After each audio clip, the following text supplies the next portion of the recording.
Malayalam mini സ്ക്രീനിലും big സ്ക്രീനിലും ഒരുപോലെ തിളങ്ങി നിൽക്കുന്ന നടിയാണ് സ്വാസിക വിജയ്. താരത്തിനെയും ഭർത്താവ് പ്രേം ജേക്കബിനെയും അറിയാത്തവർ തന്നെ കുറവായിരിക്കും. ഇന്ന് ഈ താരദമ്പതികൾ സോഷ്യൽ മീഡിയയിലും സജീവമാണ്. വിവാഹത്തിന് ശേഷവും സ്വാസിക അഭിനയത്തിൽ തുടരുന്നുണ്ട്. ഇരുവരുടെയും വിശേഷങ്ങൾ അറിയാനും കേൾക്കാനും ആരാധകർക്കും ഏറെ ഇഷ്ടമാണ്. ഈ വർഷം ആദ്യമായിരുന്നു പ്രേം ജേക്കബിന്റെയും സ്വാസിക വിജയുടെയും വിവാഹം കഴിഞ്ഞിട്ട് 9 മാസം തികയുമ്പോഴാണ് ഇരുവരും വിശേഷങ്ങൾ പങ്കുവച്ച് സോഷ്യൽ മീഡിയയിലൂടെ എത്തുന്നത്. സ്വാസികയും പ്രേം ജേക്കബും അവരവരുടെ കരിയറിലുള്ള തിരക്കുകളിലായിരുന്നു. ഇരുവരും അഭിമുഖങ്ങളിലൊന്നും ഈ അടുത്തായിട്ട് എത്തിയിട്ടുമില്ലായിരുന്നു.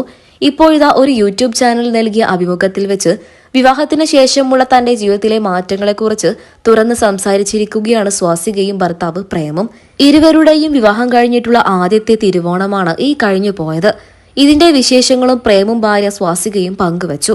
പ്രേമിന്റെ വീട്ടുകാർ അത്ര വലിയ രീതിയിലൊന്നും ഓണം ആഘോഷിക്കാറില്ല. എന്നാൽ സ്വാസികയുടെ വീട്ടിലാകട്ടെ വലിയ രീതിയിൽ തന്നെ ഓണം ആഘോഷിക്കാറുണ്ട്. ഇത്തവണത്തെ തിരുവോണം സ്വാസികയുടെ വീട്ടിലെ വെച്ചായിരുന്നുവെന്നും പ്രേമും പറയുന്നുണ്ട്. നടി സ്വാസികയുടെ വാക്കുകൾ ഇങ്ങനെ: ഞാനും പ്രേമും പ്രണയിച്ചാണ് വിവാഹം കഴിച്ചത്. ഞങ്ങൾ തമ്മിൽ ഒരുപാട് വർഷത്തെ പരിചയമുണ്ട്. മനം പോലെ മാംഗല്യം എന്ന സീരിയലിലൂടെയാണ് ഞങ്ങൾ രണ്ടുപേരും പരിചയപ്പെട്ടത്. ആ സമയത്ത് പ്രേം എന്നെ വലിയ എന്തോ സംഭവമായിട്ടായിരുന്നു കണ്ടിരുന്നത്. വലിയൊരു നടിയുടെ കൂടെയാണല്ലോ ഞാൻ അഭിനയിക്കാൻ പോകുന്നത് എന്ന ഭയം പ്രേമിനുണ്ടായിരുന്നു. എന്നാൽ പിന്നീട് പ്രേം എന്നോട് സംസാരിച്ചു. അതോടെ പ്രേമിന്റെ ആ ഭയമൊക്കെ മാറുകയും ചെയ്തു. ജി കേരളത്തിലായിരുന്നു ആ പരമ്പര സംപ്രേഷണം ചെയ്തിരുന്നത്. ആ പരമ്പരയിലൂടെ ഞങ്ങൾ രണ്ടുപേരും നന്നായിട്ട് അടുത്തു. പിന്നീട് ഞങ്ങളുടെ വിവാഹം കഴിഞ്ഞു. വിവാഹത്തിന് ശേഷം എനിക്ക് ഒരുപാട് മാറ്റങ്ങൾ ഉണ്ടായിട്ടുണ്ട്.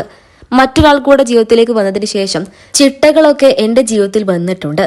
എങ്ങോട്ട് പോവുകയാണെങ്കിലും അധികവും ഞാൻ പ്രേമിനെയും കൊണ്ടുപോകാറുണ്ട്. ഈ അടുത്തായി വിദേശത്തേക്ക് പോകേണ്ട ഒരു ആവശ്യമുണ്ടായിരുന്നു. ആ സമയത്ത് എന്റെ ഡാൻസ് പെർഫോമൻസിനെ കുറിച്ച് പ്രേം പ്രത്യേകിച്ചൊന്നും സംസാരിച്ചില്ല. അതെന്നെ വല്ലാതെ ദുഃഖിതയാക്കി. ആ സമയത്ത് ഞാനും അവനും വഴക്കിട്ടിരുന്നു. പ്രേമിനൊരു പ്രത്യേക രീതിയാണ്. ചുരുക്കി പറഞ്ഞാൽ ഇൻട്രോവേർട്ടാണ് അധിക സമയവും പ്രേം. ഒറ്റയ്ക്കിരിക്കുകയും ഒറ്റയ്ക്ക് സന്തോഷിക്കുകയും ചെയ്യുന്ന ഒരു പ്രത്യേകതര സ്വഭാവമാണ് പ്രേമിന്റേത്. എങ്കിലും അങ്ങോട്ടും ഇങ്ങോട്ടും എല്ലാം മനസ്സിലാക്കി തന്നെയാണ് ഞങ്ങൾ ജീവിക്കുന്നത്. അതും സന്തോഷമായി തന്നെ. ഇതുവരെയായിട്ടും ഞങ്ങൾ തമ്മിൽ അങ്ങനെ വലിയ രീതിയിലുള്ള പിണക്കങ്ങളൊന്നും ഉണ്ടായിട്ടില്ല. മിഥുനം സിനിമയിൽ ഊർവശി കാണിക്കുന്നത് പോലെ എനിക്കും അത്തരത്തിലുള്ള ഒരു സ്വഭാവമുണ്ട്. മിഥുനം സിനിമയിൽ മോഹൻലാലും ഊർവശിയും പ്രണയിക്കുന്ന സമയത്ത് അവർ തമ്മിൽ പരസ്പരം കൈമാറിയ കത്തുകളൊക്കെ ഊർവശി സൂക്ഷിച്ചു വെച്ചിട്ടുണ്ടാകും. പിന്നീട് മോഹൻലാലുമായിട്ട് പിണങ്ങുമ്പോൾ ഊർവശി ആ കത്തുകളെല്ലാം തുറന്നു കാണിച്ചു കൊടുക്കും. അതുപോലെയാണ് ഞാനും. സ്നേഹിച്ച സമയത്തെ മെസ്സേജും വോയിസൊക്കെ ഞാൻ പ്രേമിനെ കാണിച്ചു കൊടുക്കാറുണ്ട് ഞങ്ങൾ വഴക്കിടുന്ന സമയത്ത്. അപ്പോൾ പ്രേം എന്നോട് തമാശയായിട്ട് പറയാറുണ്ട്, ഇതെല്ലാം ഡിലീറ്റ് ചെയ്യേണ്ട സമയമായെന്ന്. പ്രേം വന്നതിന് ശേഷം എന്റെ ജീവിതത്തിൽ ഒരുപാട് മാറ്റങ്ങൾ ഉണ്ടായിട്ടുണ്ട് എന്നും കൂടെ സ്വാസിക കൂട്ടിച്ചേർത്തു. നിരവധി പേരാണ് ഈ താരദമ്പതികൾക്ക് ആശംസകൾ അറിയിച്ചുകൊണ്ട് എത്തിയത്.